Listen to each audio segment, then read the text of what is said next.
There's a fine line between confidence and overconfidence in baseball. Well, yeah, maybe there is. I don't see how anybody can afford to get overconfident in baseball because it's what happens on the field every night. It's whether your pitcher's got good stuff and whether you continue to make the big play at the right time. Anytime you start failing to do that, you're not going to come out on top too often. Well, we definitely, people are interested in him because he's going to be an outstanding ball player, but we wouldn't think about giving Baylor away. In fact, over the winter, we went to Philadelphia with a deal and think we helped our pitching staff in the acquisition of Grant Jackson, and we did give up a young ball player in Roger Freed, who I think will be a good major league ball player at one time, but we decided to keep Baylor, and we have Rettman around, and Moten, and Buford, and Frank, so we just weren't going to get that much out of Roger for the next 2 or 3 years, so we went after a pitcher in his place. Kind of took us out. It was a 2-1 ball game right up until the 2 unearned runs, and then we went down 4-1, and I had a pinch hit to try to get back in, but he has pitched exceptionally well, and I think by the time the season's over, he's going to have a record comparable to that of McNally, Palmer, or Cuellar. It's very early, but anything in particular bother you about the Orioles? No, just the fact that any time you can come up with an injury such as Blair got last year when he got hit with a pitch ball, or a fact that a fellow might just have an off year, there's nothing that says that you're going to have the type of year that you're capable of having. Most of the time, a fellow that's been here 4 or 5 years will set a norm for himself and continue to do that. But every once in a while, there's a spell where things just don't go right for you. Brooksy will say in 1969 wound up hitting 235, and certainly that's not a normal year for him. He's a much better hitter than that. He drove in a lot of runs, but he just wasn't getting the base hits, and this can happen to a player at one time. Naturally he bounced back last year with about a 270 or 280 here, so we're satisfied with that.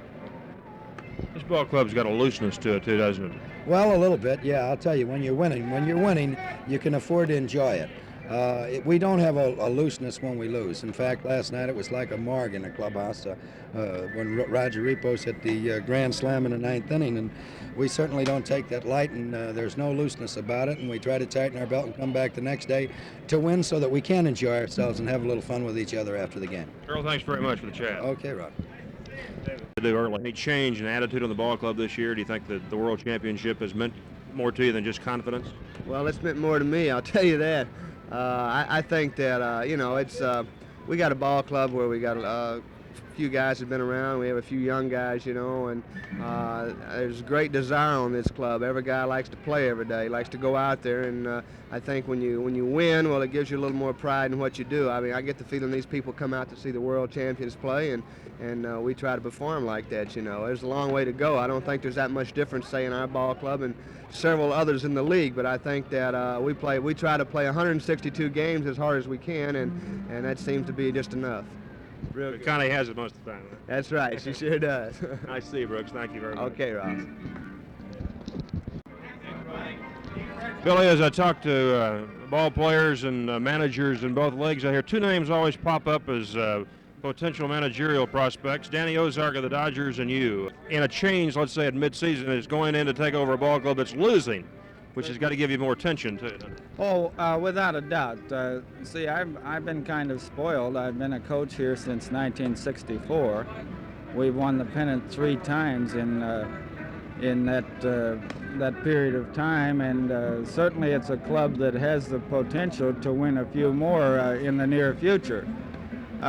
So in order to make a move, it would almost have to be a young ball club with a long-time managerial contract for me to make a move at all, Ross. And as I said previously, I'm not too sure right at the moment that I even want to do that. Yeah. Really nice to talk to you. Good luck to you. Thank you.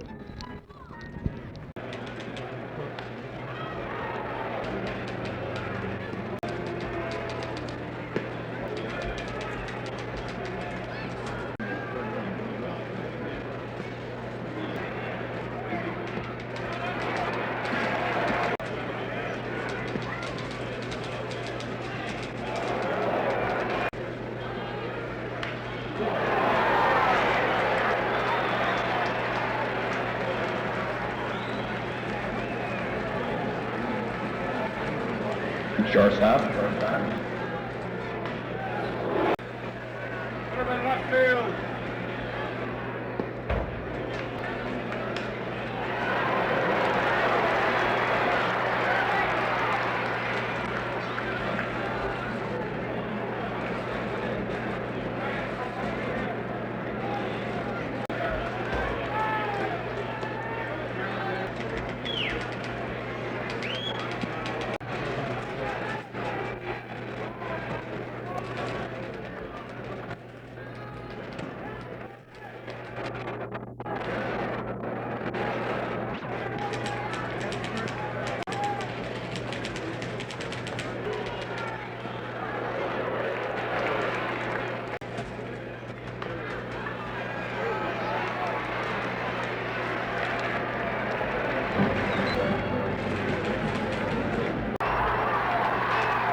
Center fielder.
Earl.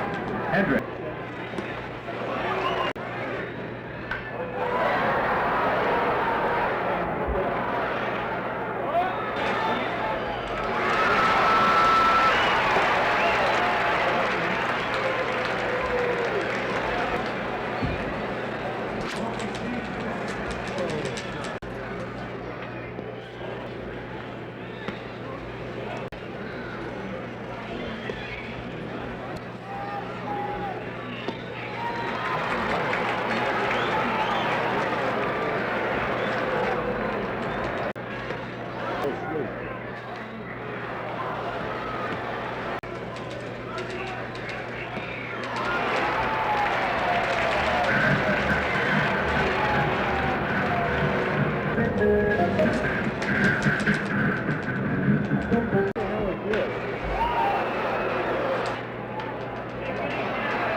total of today's game. For the Orioles, 7 runs, 13 hits, no errors. For the Angels, 1 run, 6 hits, no errors. Plan to be with us again tomorrow night. The Angels host the Cleveland Indians. Game time, 8 p.m. The Angels thank you for your attendance this afternoon. Please drive safely on your way home. Good afternoon. Time of game.